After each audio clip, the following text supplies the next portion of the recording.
the biggest kind of shift in your thinking should be stop looking for a zero trust platform. I know that probably sounds weird, but this is exactly the right kind of mindset. Stop looking for hammer if you are surrounded by nails, or the other way around. Stop looking for nails if you are carrying a hammer. You are about to solve a major architectural problem. It's not like that you have an outdated tool, it does not work well enough, you want to throw it away and replace it with a new one. This will never happen. If you are honestly looking for a zero trust platform, it means that you are actually thinking architecturally. You want to kind of redesign the entire way your digital business is working. And your goal is to make sure that everything works the same way. Like it follows the same policies, listens to the same risk signals, make the same decision, or it is like broadly similar across different environments.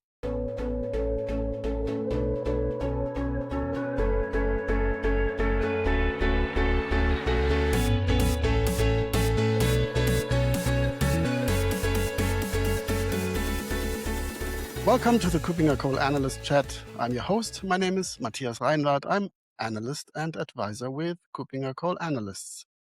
My guest today, and I will have a long intro, first of all, to welcome in my guest today is Alexei Balaganski. He is a lead analyst with KuppingerCole Analysts. Hi, Alexei.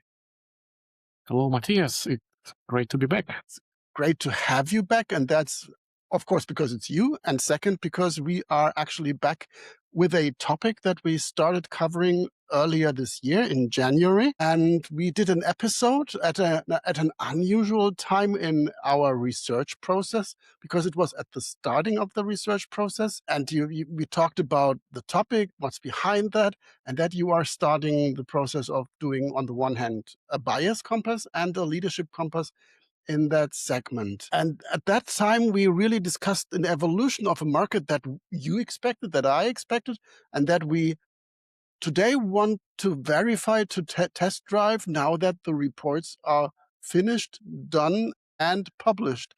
We want to talk again about zero trust platforms, and especially if all our expectations went out right, and ideally what a buyer should do. So first of all, ZTP, zero trust platforms, has everything worked out the way that you did expect it then? Well, first of all, Matthias, you are right. It was kind of a new topic for us. We've never done this before, but usually when we are tackling a new topic, like we are starting from a very small pool of vendors for products, for example. With zero trust, it's like complete opposite. If anything, we had too many vendors to choose from. And the real problem is not how many quote-unquote zero trust tools you have at your disposal, but how well can they work together to form a coherent platform. And that was the whole point of us having to establish very strict criteria what a zero trust platform actually is, and then reaching out to interested vendors. And then, of course, we spent basically 6 months talking to them, listening to them, looking at their products, doing write-ups, and finally the paper is actually published today as we speak, or probably last week at the moment of you listening to our recording. So yes, it took us 6 months and the results are in, and they are pretty interesting and even somewhat unexpected. Okay, but what did we expect back in January? What was our expectation? Zero Trust Platforms has this P in it. It's platform. It's not product, service, tool. So it's really platform. What did we conclude in January for anyone who missed it way back then? Right. So first of all, recapping the same statement, I lost count. I repeated how many times. Zero trust is not a product. Zero trust is a strategy, is a set of very basic principles on how you should organize your entire IT, if you will. And back in January, we discussed like what zero trust was for over a decade, what went wrong, what went in the wrong direction, and how should we fix it, if you will. And we defined 4 basic requirements what a zero trust platform should be like. It has to combine, first of all, universal access enforcement across all of your systems, ideally. Second, continuous trust evaluation, not just a single edge logging check, but again, ideally real time, at least at every transaction. Through intelligent segmentation of your entire infrastructure, simply because at the current scale, you cannot just treat every tiny bit as a standalone system. You have to group them into logical segments, if you will. And finally, give you a unified analytics view, that proverbial single pane of glass. I hate the term, but that is one very crucial requirement. That was our expectation set in advance. And of course, the biggest question is, do we actually have enough solutions and enough vendors that deliver that problem? The difference today is that we can actually talk about specific results and our findings after 6 months of research. We rated 20 vendors against those criteria, and we covered almost 20 other vendors who, for whatever reasons, could not participate, but we still consider them important enough. So let's see whether our predictions were true. Yeah, and the first thing that really struck me is all the capabilities that you just described are somewhere in other categories that we previously covered, but you took the twist and said, okay, let's look at it as a zero trust platform to cover all the 4 criteria that you've mentioned. So I would have expected that the usual suspects, though, the tools that are covered in SASE and zero trust network architecture, that these vendors also appear here, and they do not only appear, but they are in the upper right corner as leaders. And that would be, usually we don't say names, but since I say a lot of names, I think this is allowed for today. That would be Microsoft, Cisco, Teleport, Broadcom, AppGate, Illumio, and all these vendors that are probably well known, but they are not where we expect them, right? Well, yes, that's a keen observation on your part, of course, Matthias. And yeah, I guess some people would not just be surprised, but probably actually push back against our findings. So, yeah, this is not what we expected. Like, where is Zscaler? Where is Palo Alto Networks, like the biggest SASE and the TNA and VPN replacement vendors? Well, and that's exactly our point. Zero Trust has too long been a label. And like every label, it eventually lost its sharp and specific meaning. And now it basically means anything you want it to mean. And of course, every vendor treats the definition slightly differently. This is why we have, again, outlined a very specific set of expectations from a zero trust platform. And unsurprisingly, at least to me, a zero trust platform is not the same as SASE or the TNA platform, simply because it has to do more than that. We rated architectural depth. And again, the most important criteria is that the platform should be able to enforce policies in a unified way across systems, across types of identities, across clouds and on-prem and endpoints and AI agents and whatnot. A platform is not just a tool. A platform is something which gives you a combination of breadth of coverage and depth of sophisticated functionality. And with that, with those requirements in place, yes, the expectations of who should have emerged on top have changed. And yes, I'm not sure whether we are allowed to name every overall leader now, but some of those leaders are pretty large and respectable, and I would say even expected to be there.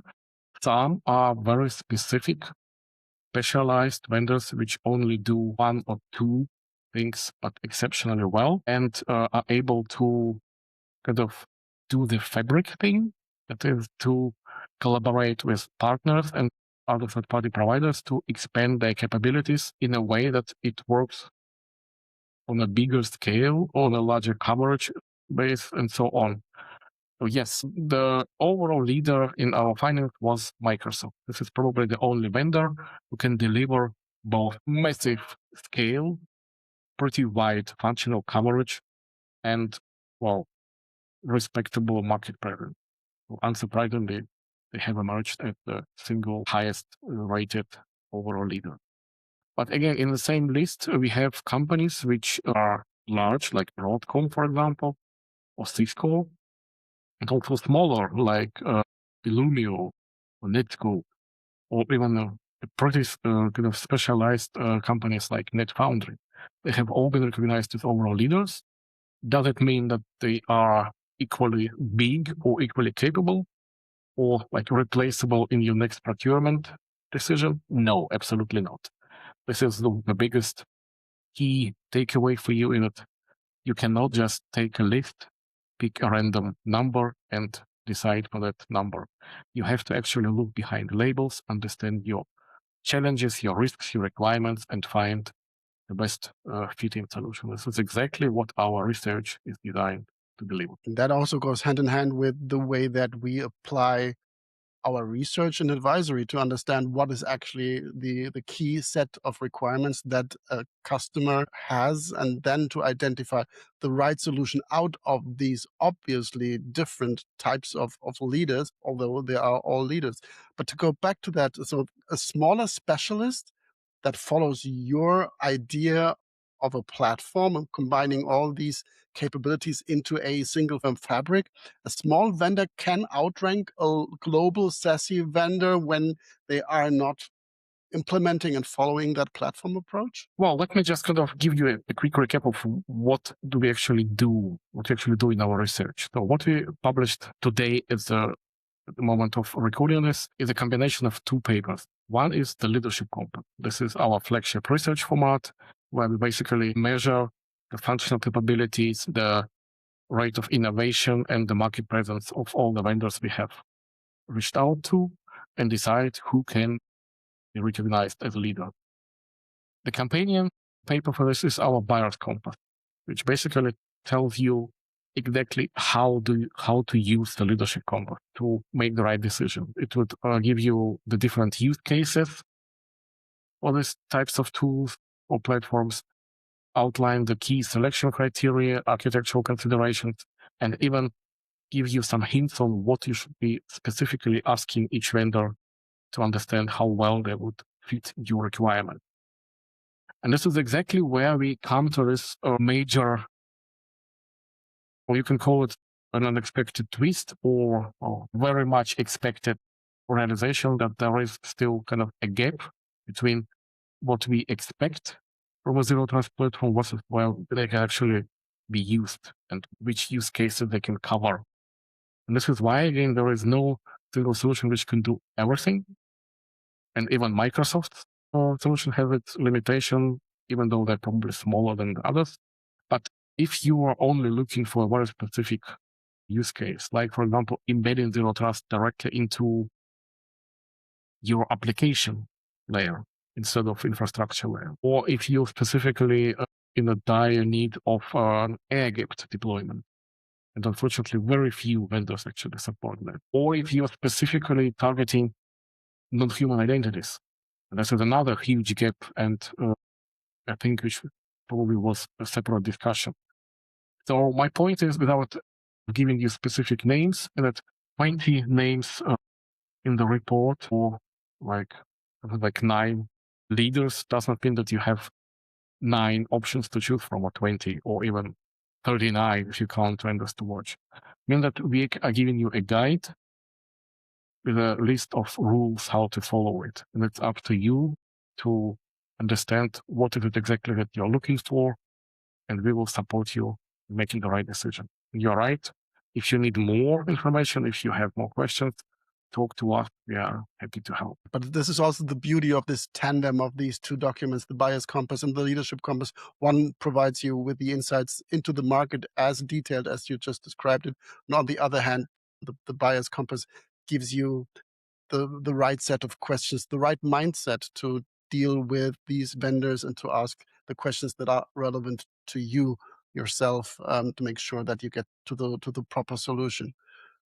If we go back to January, even then, and maybe we were even prophets way back then because the topic even exploded even more in the meantime, we all expected that a driver for this platform approach would be AI agents, would be machine identities, would be this NHI term that everybody loves and hates.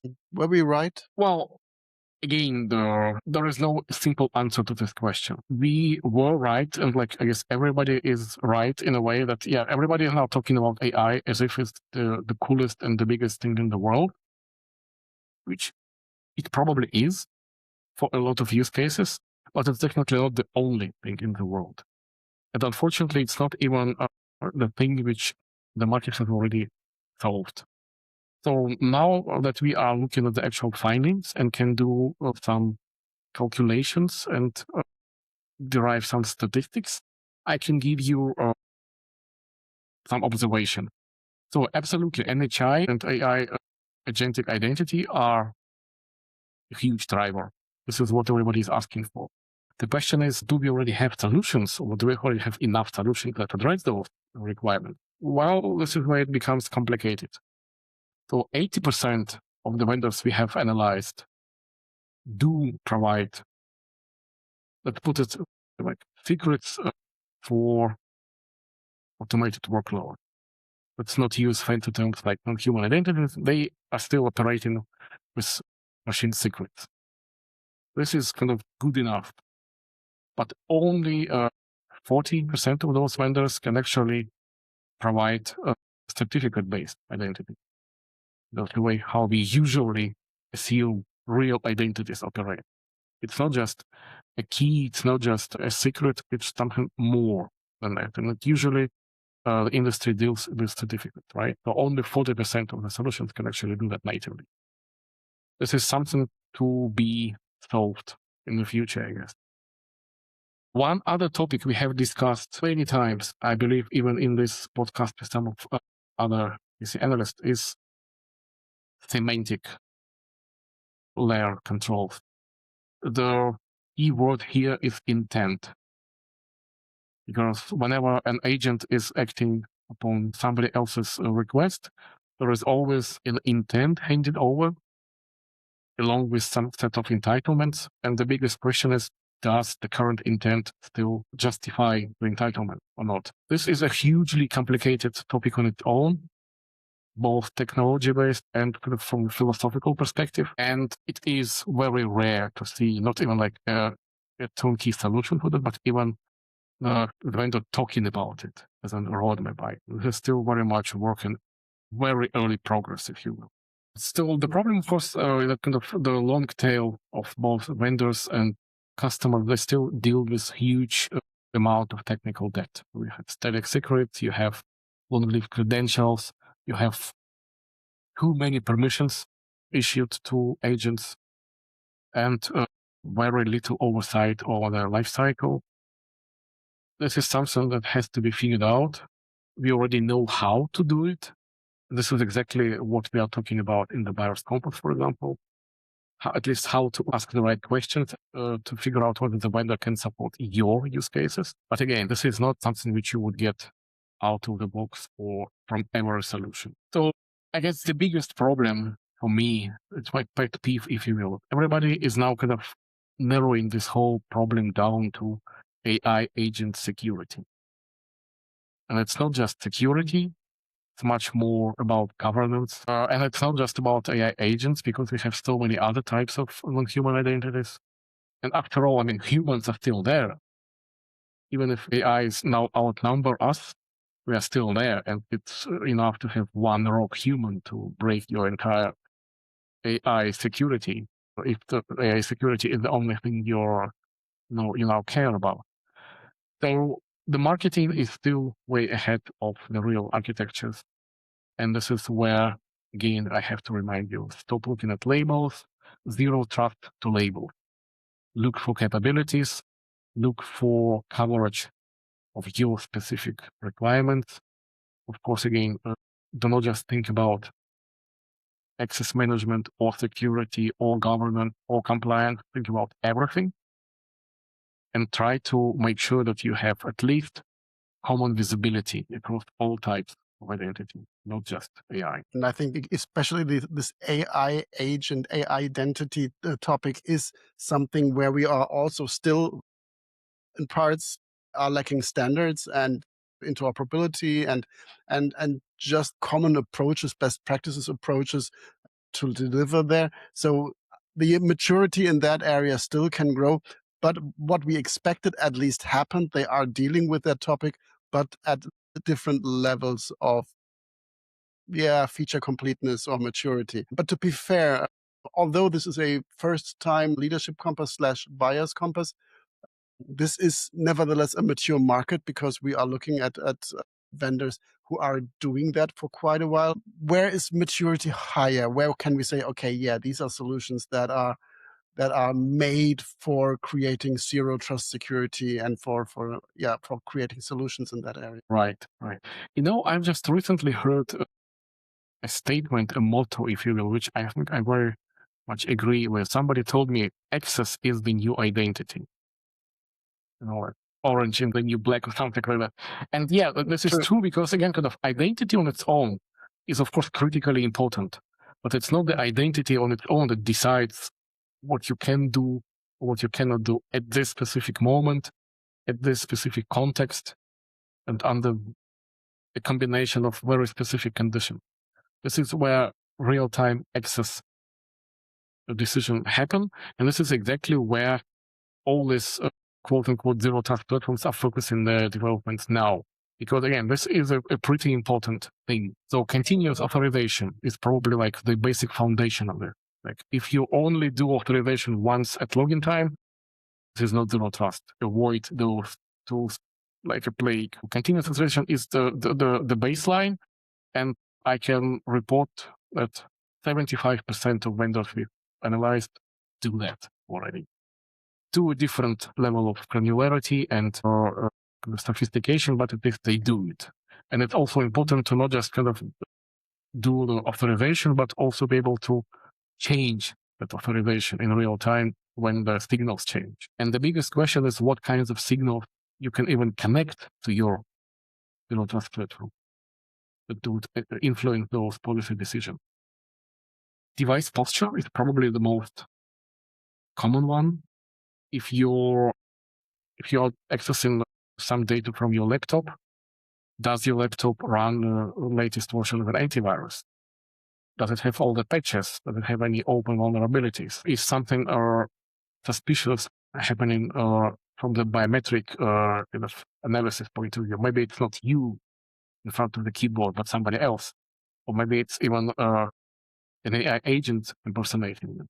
These are kind of the device posture signals, and 80% of vendors we've covered can do that, can integrate those signals. Unfortunately, the cloud signals are a much bigger gap. Only 40% of solutions can actually do that. And it's kind of strange because, again, kind of we can discuss with all those risks in mind, like digital sovereignty and whatnot, whether it means that the most sensitive data will kind of migrate back from the cloud to on-prem, or we actually have to invest much more in securing that sensitive data in the cloud now. So we have to be able to respond to cloud signal. Again, this is kind of still a substantial gap. Oddly enough, I would call phishing-resistant authentication. It should be another basic requirement, a baseline feature. It's not, it's still a differentiator. Again, kind of around 85 of solutions do support integrations with IDPs like Okta or Entra, but only 60% natively support phishing-resistant authentication methods, like passkeys, for example, even though this has been a standard for years and it has been pushed by multiple compliance regulations. So this has to be kept in mind as well. For more strictly regulated deployments, cryptographic isolation, for example, is another gap. Less than half of the platforms we've covered actually can provide that kind of isolation. And again, kind of in the cloud, it's an absolutely key requirement for any kind of digital sovereignty, if you will. So yes, we are on a good track with some areas like continuous authorization, but that alone is not enough. The more signals coverage you have, the better. There is still way to grow, but of course there are some basic requirements like a cryptographic isolation is something to keep in mind, especially in this pre-post-quantum era, if you will. Well, I like that term. Pre-post quantum is nice. So, but yeah, this is where we actually are. So this is really puts it quite well. And again, going back to the buyer's compass, if you are relying on pass keys, and when this is a key requirement, then 40% of the vendors covered are out, more or less. So this is something that needs to be considered. So asking the right question, although they show up upper right corner because overall they performed well, that does not mean that all of the upper right corner is suitable for you.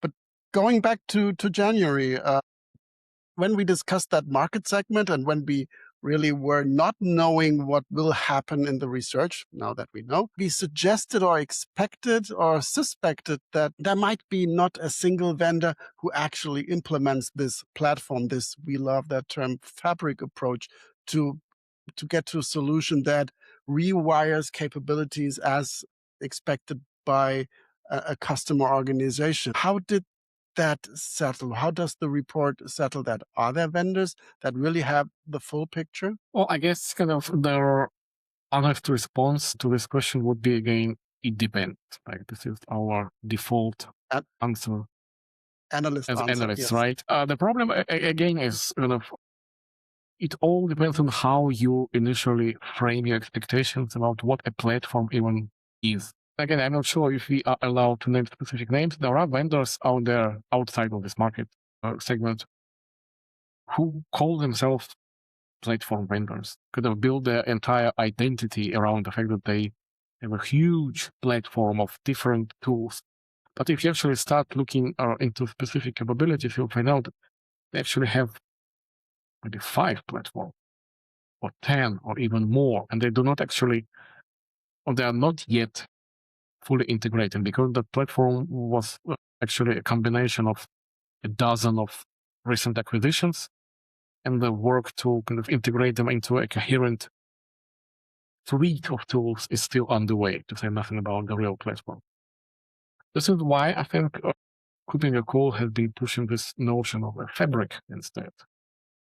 A fabric is, on the one hand, it doesn't have to come from a single hand, right? It can be built from multiple vendor portfolios, but on the other hand, it has to be properly integrated, right?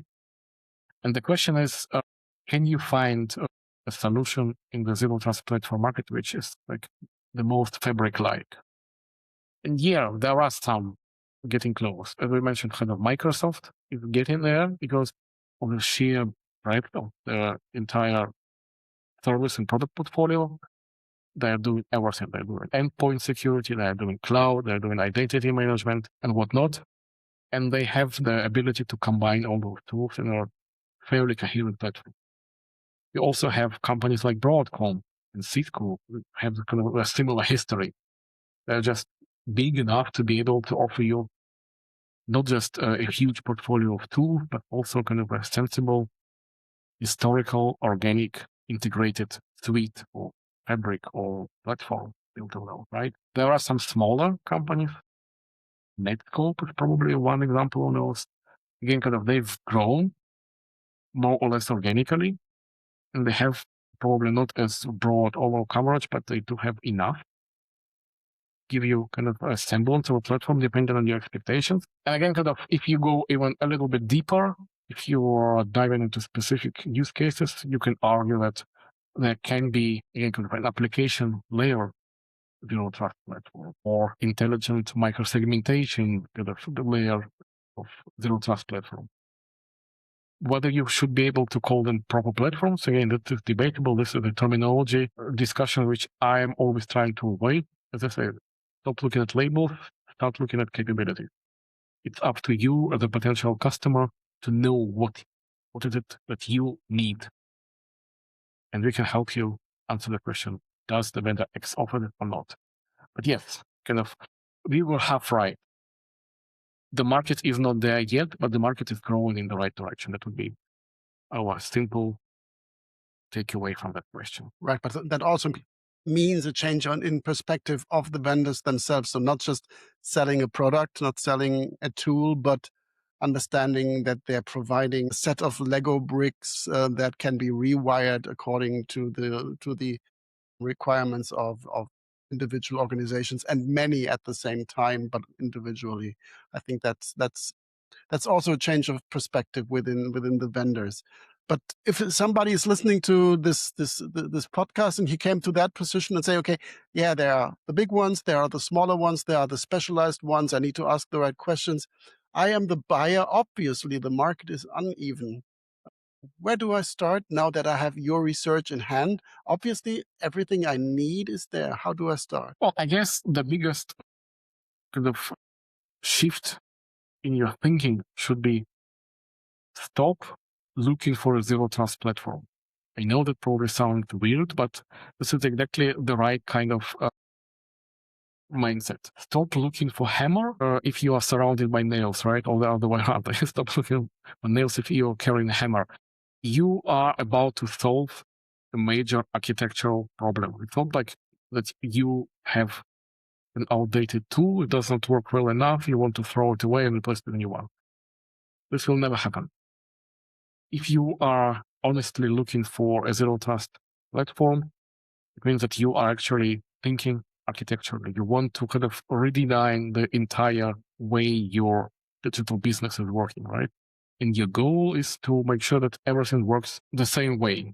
Like it follows the same policies, listens to the same risk signals, make the same decision, or at least like broadly similar across different environments.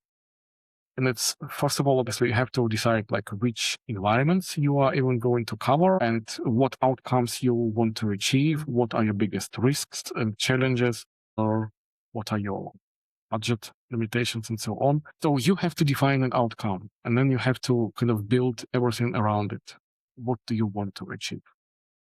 And I can totally imagine a situation where I would say, well, no, the zero trust platform is actually not the right answer to your requirement. Maybe you can do it much easier with a much more specialized solution.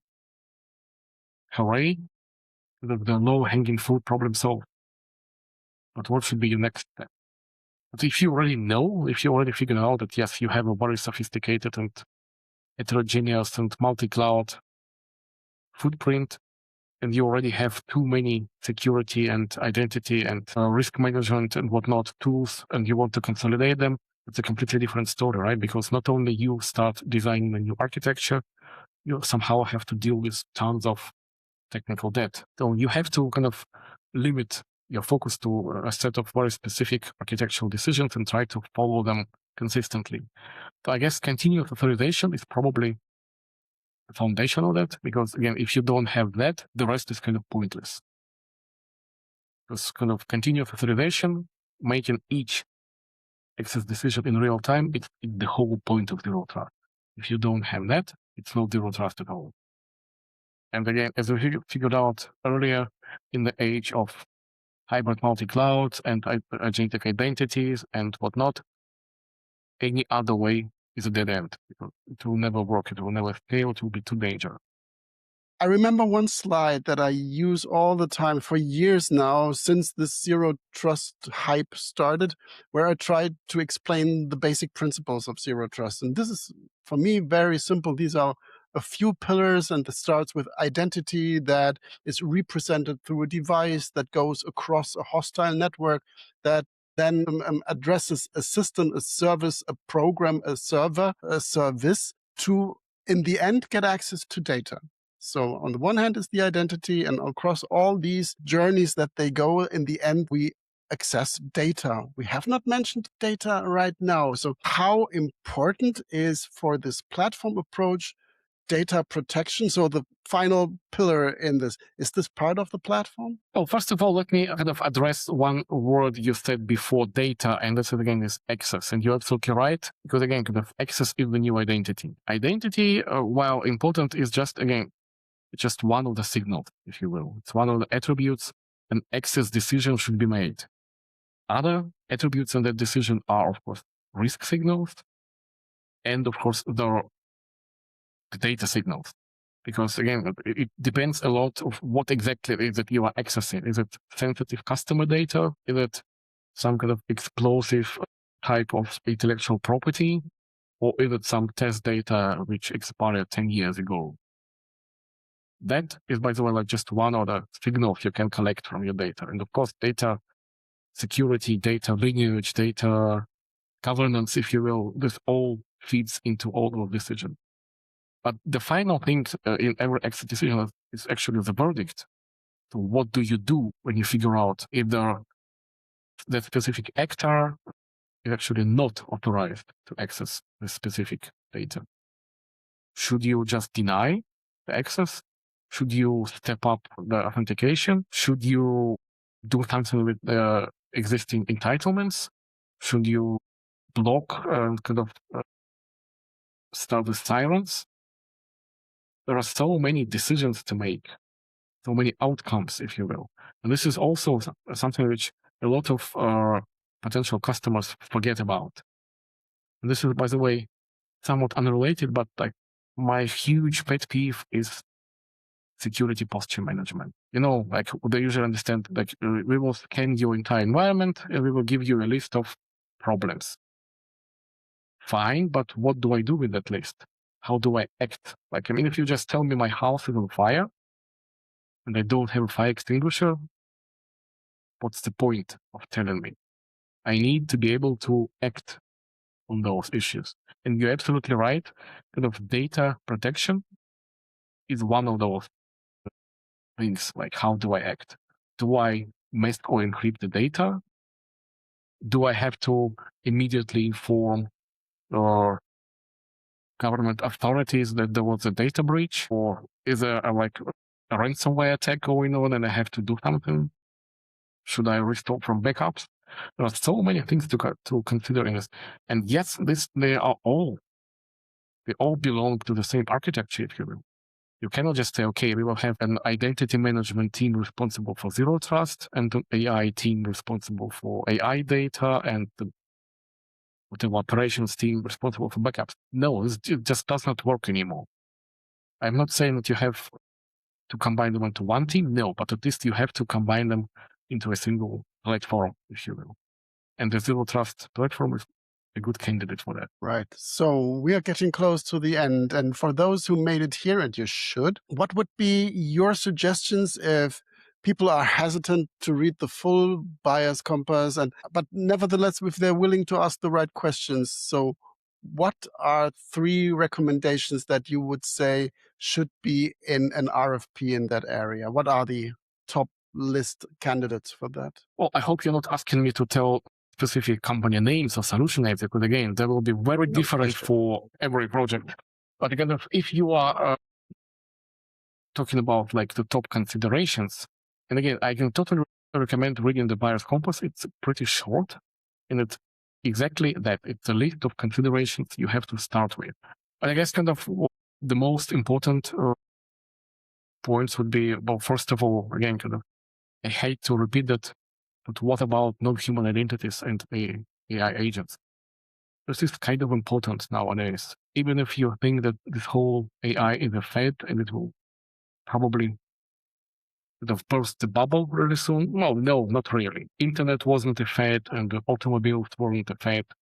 They profoundly changed the way we work and exist as a society, and AI will still be there, and you will still need to do it on a more consistent, secure, and compliant way. And this will probably be much more expensive than today. So it's pretty important consideration. The second is, how do you deploy it in a composable, separable manner, this whole platform? Because on the one hand, it has to unify the entirety of your IT infrastructure. But on the other hand, it has to comply with lots of regulations and performance and security considerations.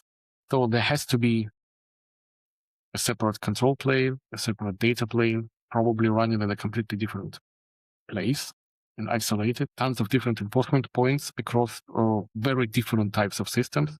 And somehow they have to operate together in a consistent and uniform way to be able to translate a single policy into tons of different policy decisions. And finally, how do you ensure that this thing stay relevant in real time, because things change, not just on a minute scale, but also on a kind of slower scale. There will be new requirements, there will be new risks tomorrow, next month, next year. There will be regulations, there will be new types of workloads, there will be maybe even new types of identities.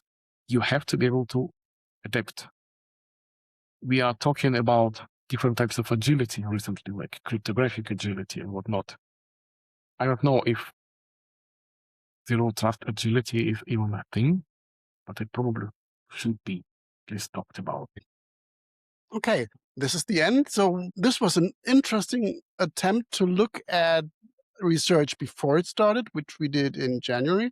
And now it's July and the research is out there. And looking at the developments and the experiences that you've made during this, by the way, really big amount of work, just to mention that once, that was really interesting. So for the audience, for the listeners, the important fact is both documents are out and published. So the Buyers Compass for Zero Trust platforms and the Leadership Compass for Zero Trust platforms with their different angles are available at our website. So of course, this is the short commercial break. These documents are there. You can get them when you are a member of KuppingerCole Analysts, and you have a subscription where you can access these documents. If you have any questions around this podcast and to Alexei, just leave a message below that video on YouTube. Send us a message. As usual, we are happy and willing to give answers and are interested in your perspective on that topic. So please reach out. Happy to discuss this further. But the first starting point, of course, would be, the real message, the documents. Before we close down, Alexei, final statements before we go? Well, just to reiterate, Zero Trust is not something which you can buy and turn on or rip and replace. It's, first of all, an architectural decision, which depends on your specific requirements and expectations. And only then can you start looking for an existing solution that kind of fulfills your expectations. And we are here to help. Perfect. Thank you very much. Thanks for your reporting, your research, for the documents, and for being my guest today. Looking forward to having you soon again. Thank you, Alexei. Thank you, and goodbye. Bye-bye.